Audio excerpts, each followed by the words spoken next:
salam sejahtera untuk kita semua. Salam. Pada kesempatan hari ini saya akan mencoba untuk menjelaskan metode pembelajaran yaitu mata kuliah Sistem Politik Indonesia dengan kode FWP 336. Pertama, terkait dengan deskripsi mata kuliah Sistem Politik dengan kode FWP 336 memiliki bobot 3 SKS dengan melakukan proses pembelajaran secara tatap muka 1 kali dalam seminggu dengan durasi waktu 100 menit setiap pertemuan. Mata kuliah ini terdiri dari teori dan praktek. Adapun pembelajaran teori dalam bentuk penyampaian materi yang terdiri dari pengertian sistem politik, menganalisis elemen-elemen sistem politik, memahami mekanisme sistem politik, memahami struktur dan infrastruktur politik, dan melakukan kuliah praktik lapangan serta kuliah pakar. Aspek yang kedua yaitu capaian mata kuliah. Target mata kuliah ini adalah mahasiswa dapat memahami sistem politik dan melakukan perbandingan dinamika sistem politik pada aras lokal. Sedangkan capaian mata kuliah adalah mahasiswa diwajibkan untuk membuat paper ilmiah yang nantinya akan dipresentasikan serta menjadi kumpulan-kumpulan manuskrip analisis politik pada aras lokal. Adapun materi mata kuliah, materi pembelajaran pada mata kuliah Sistem Politik atau yang disingkat dengan SPI dengan kode FWP 336 terdiri dari yang pertama, pengertian sistem politik menurut David Eston, Gabriel Elmond, dan para ahli lainnya. Yang kedua, tentunya kita memahami tentang elemen politik, sistem politik.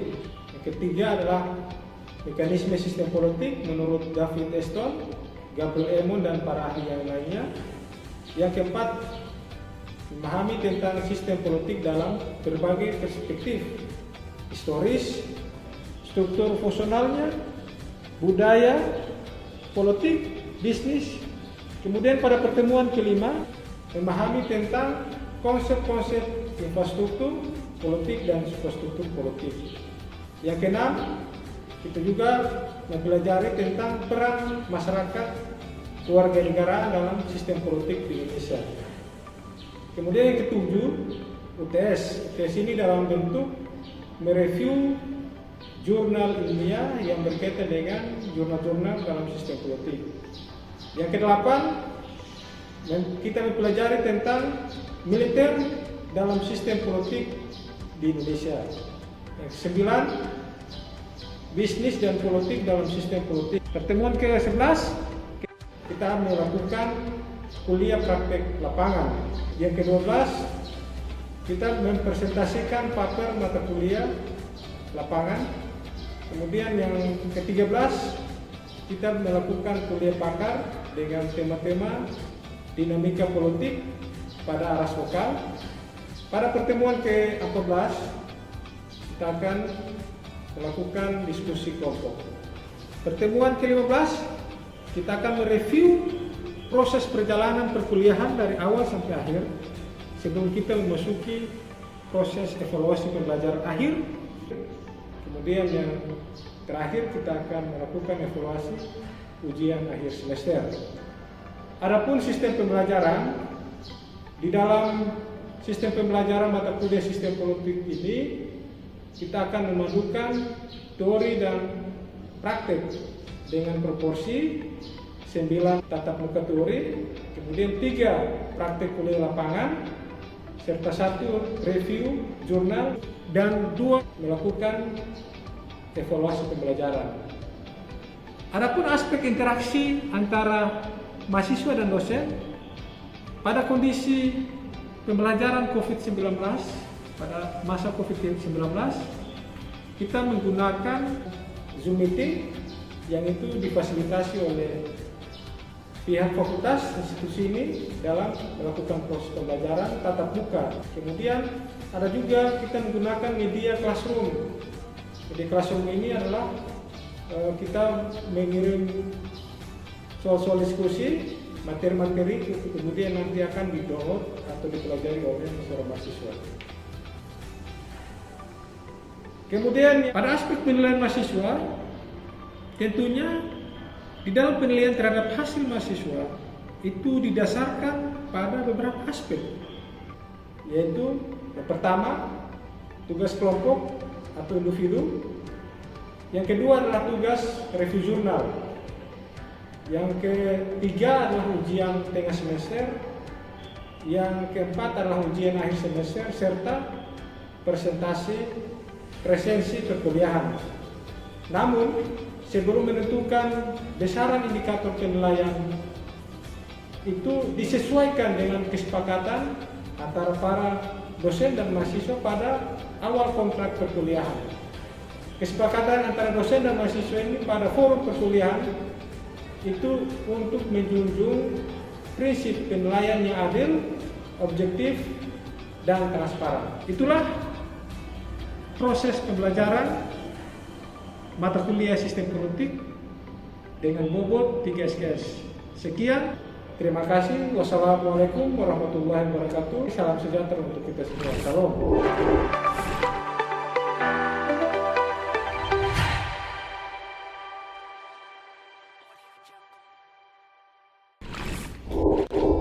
Assalamualaikum warahmatullahi wabarakatuh.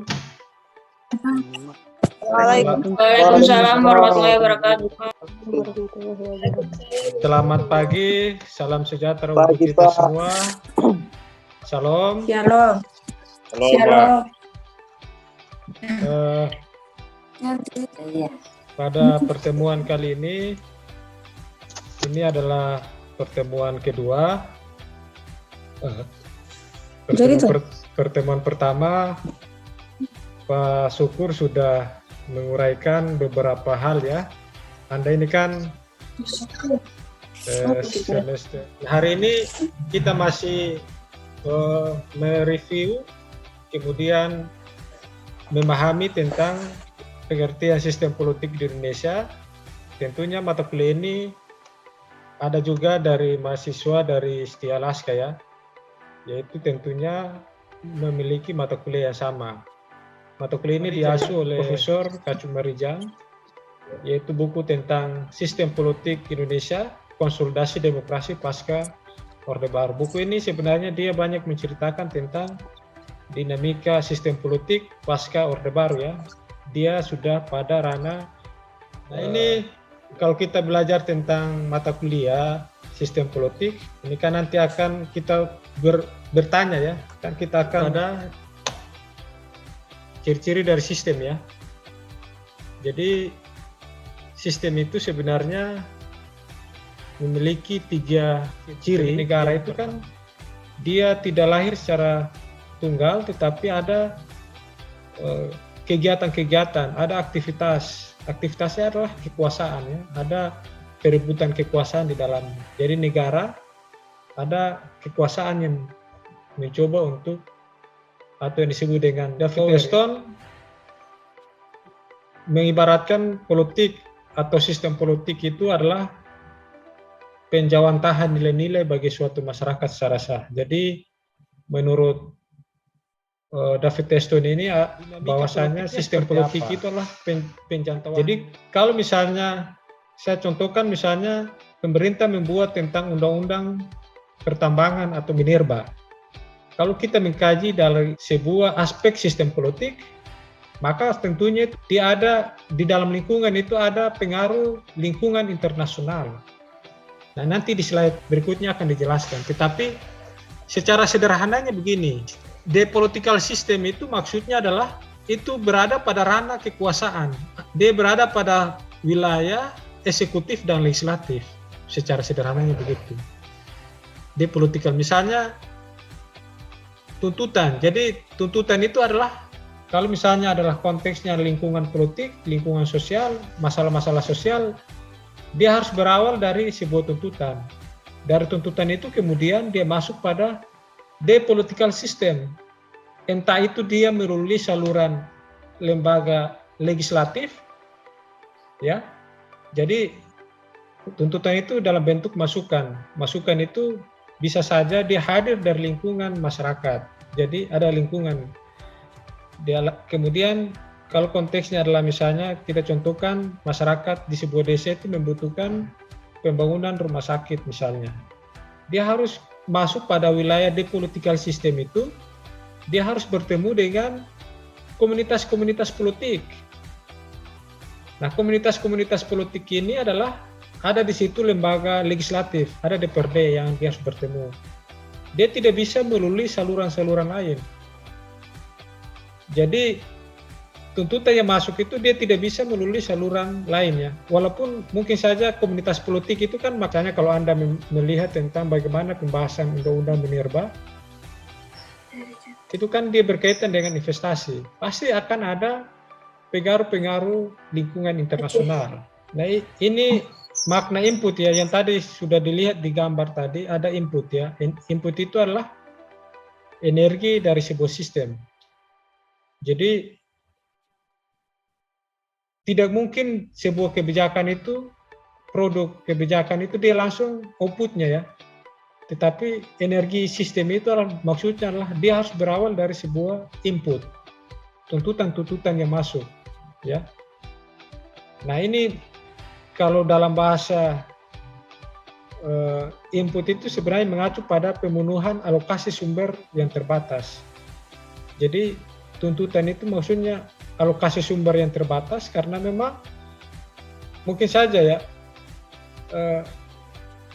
untuk membahas sebuah produk input itu hanya lembaga-lembaga tertentu saja yang memiliki kewenangan, walaupun tidak serta-merta tidak ada pengaruh lain. Jadi ada pengaruh lingkungan tadi, tetapi yang membahas itu pasti akan misalnya lembaga legislatif, eksekutif, kemudian yudikatif. Nah, itu alokasi sumber daya yang terbatas, dia harus mulai dari sebuah tuntutan. Kemudian ada input dukungan. Jadi dukungan ini maksudnya adalah kalau kita memperjuangkan tentang kepentingan sosial masyarakat, kalau itu hadir dari masyarakat, pasti akan masyarakat itu mencari dukungan. Dukungan itu dicari dari mana? Dicarilah dari komunitas politik. Tujuannya apa sebenarnya adalah mendukung kepentingan alokasi sumber daya yang tadi, karena dia punya keterbatasan kewenangan. Dia hanya punya aspirasi, tetapi dia tidak bisa masuk ke dalam untuk membahas. Makanya dicarilah dukungan. Dukungan itu dari komunitas politik. Komunitas politik itu adalah entah itu partai politik, entah itu lembaga legislatif, mereka cari, bertemu di sana, kemudian berdiskusi tentang kepentingan masyarakat itu. Bisa bertemu kepada rezim itu orang yang berkuasa, pemerintah dan sebagainya. Jadi ada dukungan yang dicari di situ untuk memenuhi kepentingan atau supaya kebijakan itu bisa menjadi produk kebijakan yang bisa bernilai pada masyarakat. Kemudian tadi kalau di gambar itu Anda bisa melihat konversi. Konversi itu yang tadi yang kalau di gambar itu ditulis tentang depolitical system. Jadi tempat untuk mengubah input menjadi output itu dia berada pada wilayah itu. Kalau misalnya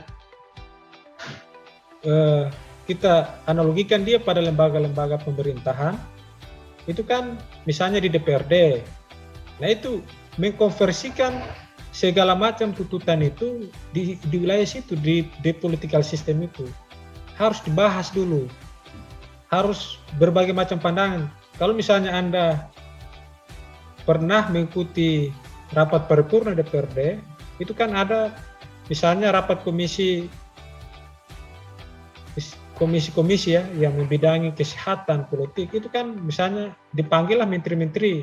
Kalau Anda menonton televisi itu kan, itu sebenarnya itu bagian dari mengkonversikan inputan tadi. Jadi menteri itu didatang dengan berbagai macam produk kebijakan yang akan diperjuangkan di lembaga itu, DPRD. Nah, itu ada dinamika tanya jawab, ya. Ada argumentasinya di situ. Nah, sebenarnya tujuannya itulah mengkonversi. Jadi tempat untuk mengkonversi tempat untuk mengubah input menjadi kebijakan. Input itu maksudnya masukan, aspirasi tadi menjadi sebuah kebijakan, itu dia harus berada pada wilayah situ. Nah, setelah dikonversi dia akan menjadi kebijakan. Ada yang kebijakan tuntutan atau ditolak, ada juga yang diterima ya. Kalau misalnya ditolak begitu tidak bisa lanjut. Kalau misalnya diterima, dia akan menjadi sebuah produk kebijakan yang akan diimplementasikan pada sebuah masyarakat. Nah, ini output ya, makna output itu hasil atau produk. Hasil atau produk itu maksudnya lah keputusan, kebijakan. Nah ini, kemudian makna yang kedua output itu tidak semua memuaskan. Tidak semua memuaskan, artinya ada yang diterima, ada yang tidak. Ya. Kemudian bagaimana feedback-nya? Kalau dalam gambar tadi ada feedback. Feedback itu maksudnya timbal balik. Timbal balik dari orang yang membawa aspirasi itu. Kadang-kadang tidak sesuai dengan apa yang mereka inginkan. Itu kan nanti akan ada feedback dari masyarakat. Kalau misalnya ada feedback, maka akan muncul tuntutan baru. Tuntutan baru dari sebuah masyarakat. Nah, lingkungan sistem politik itu yang seperti tadi dijelaskan, ada lingkungan internal ya. Lingkungan fisik, kondisi geografi, sumber daya alam, kehutanan, kelautan, migas. Ini adalah isu-isu yang berada pada lingkungan. Ada kalau misalnya kondisi geografis, ya misalnya tentang perubahan iklim. Ada isu-isu perubahan iklim. Misalnya penebangan pohon terlalu banyak, tidak ada. Nah, ini sebenarnya berkaitan dengan kondisi geografis. Sumber daya alam ya, isu-isu sumber daya alam juga banyak. Ada kehutanan, banyak hutan yang ditebang, ditanam, padahal di situ masuk pada wilayah hutan lindung misalnya. Kemudian ada isu-isu kelautan, ada misalnya rumput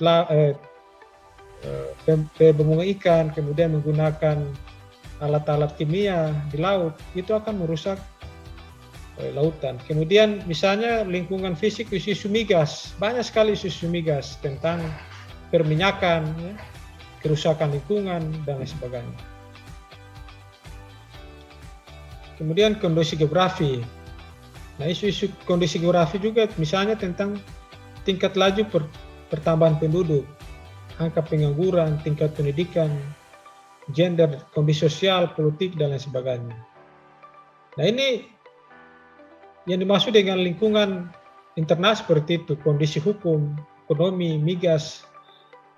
Kalau lingkungan eksternal itu berkaitan dengan sistem politik internasional, polarisasi kekuatan. Yang tadi saya bilang, kalau misalnya mungkin saja kalau DPRD pusat itu DPR RI itu dia membahas tentang isu-isu tentang undang-undang. Ada pertanyaan? Tidak, Pak. Ada, Pak. Ya, dipersilakan. Ya baik, terima kasih kesempatan diberikan bagi saya.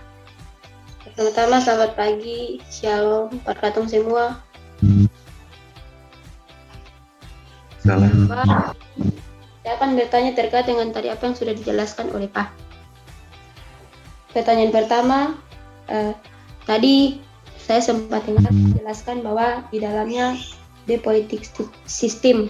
Di dalam depolitik sistem itu ada lembaga-lembaga tertentu, contohnya legislatif, eksekutif, dan lain-lain. Ini saya bertanya, apakah lewat sistem politik ini ada kerjasama antara lembaga-lembaga legislatif, eksekutif, dan yudikatif ataukah tidak? Itu pertama. Yang kedua, kadangkala kalau pada lembaga-lembaga tertentu itu mereka memahami sistem politik itu sangat penting. Tapi kadangkala juga masyarakat yang tidak memahami terkait dengan sistem politik itu, mereka menganggap bahwa sistem politik itu merugikan banyak orang. Jadi saya minta penjelasan dari Pak untuk menjawab dari kedua pertanyaan saya. Terima kasih, Pak. Masih ada yang lain yang mau bertanya? Jadi pertanyaan yang sangat bagus ya dari Berendina.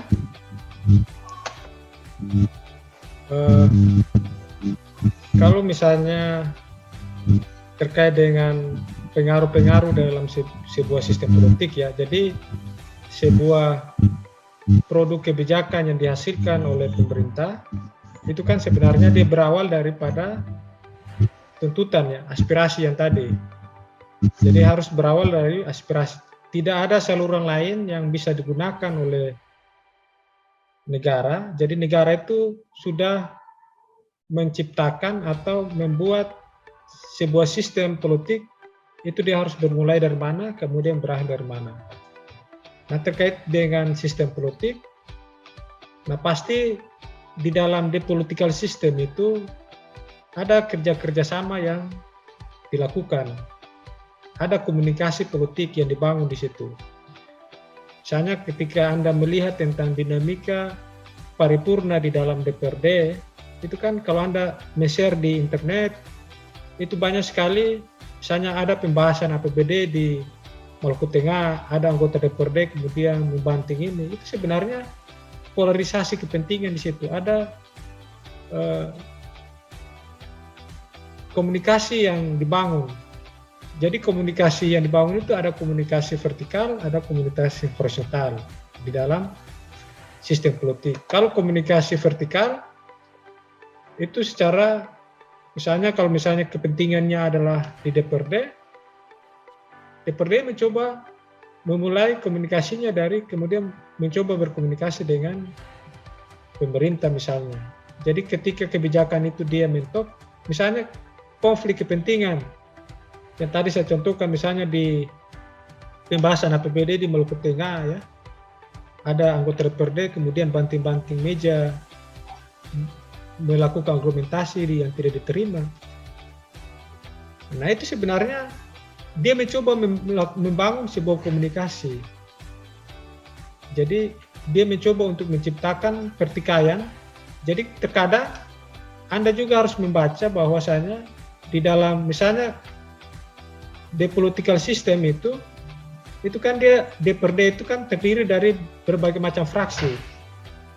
Ada fraksi gabungan. Kalau fraksi gabungan itu dia terdiri dari beberapa partai. Jadi dia tidak mencukupi satu fraksi, kemudian dia gabungan dari misalnya ada kalau PKS misalnya digabung menjadi tiga anggota DPRD menjadi satu fraksi.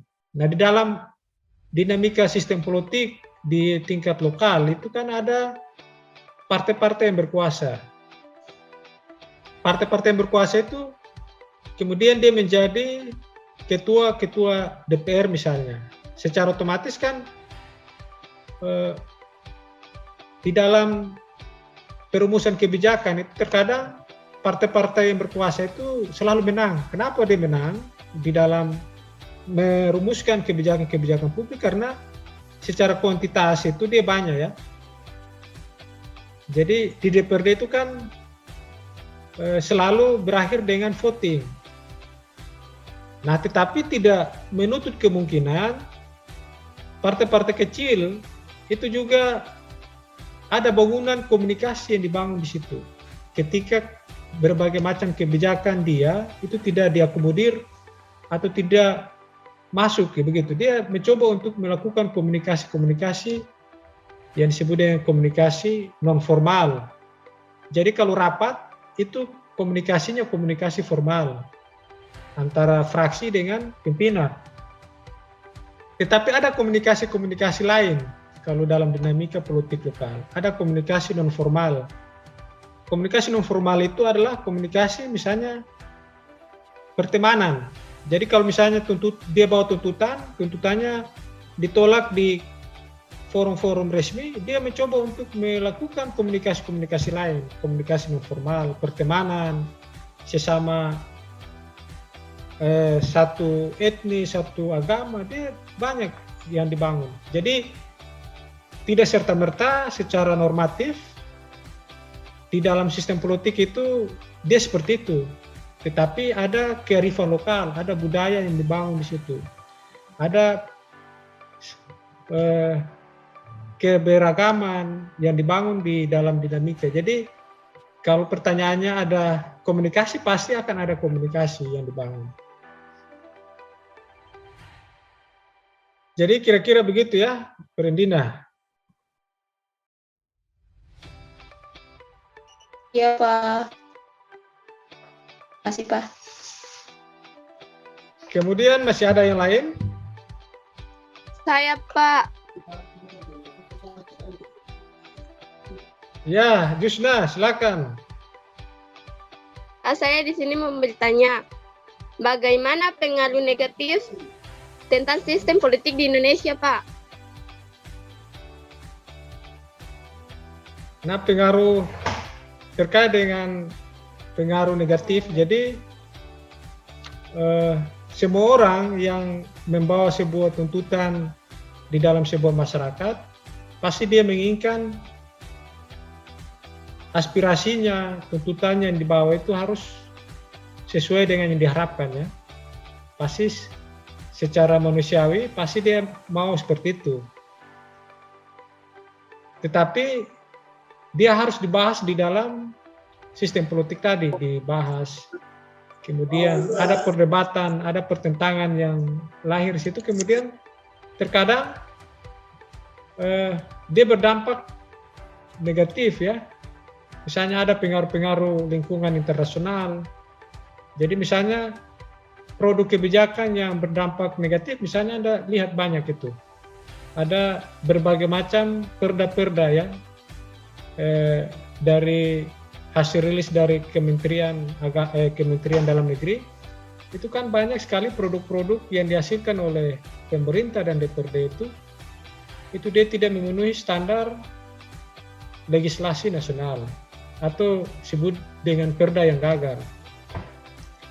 Kemudian ada juga produk kebijakan misalnya undang-undang yang itu dinilai misalnya tentang undang-undang ketenagakerjaan, isu-isu undang-undang ketenagakerjaan.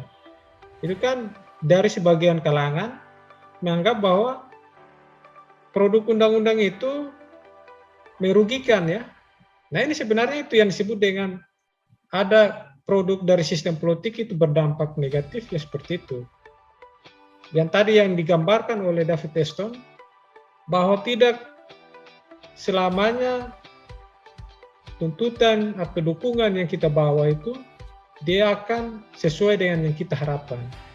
Tidak sesuai dengan yang kita harapkan itu maksudnya dia berdampak negatif tadi.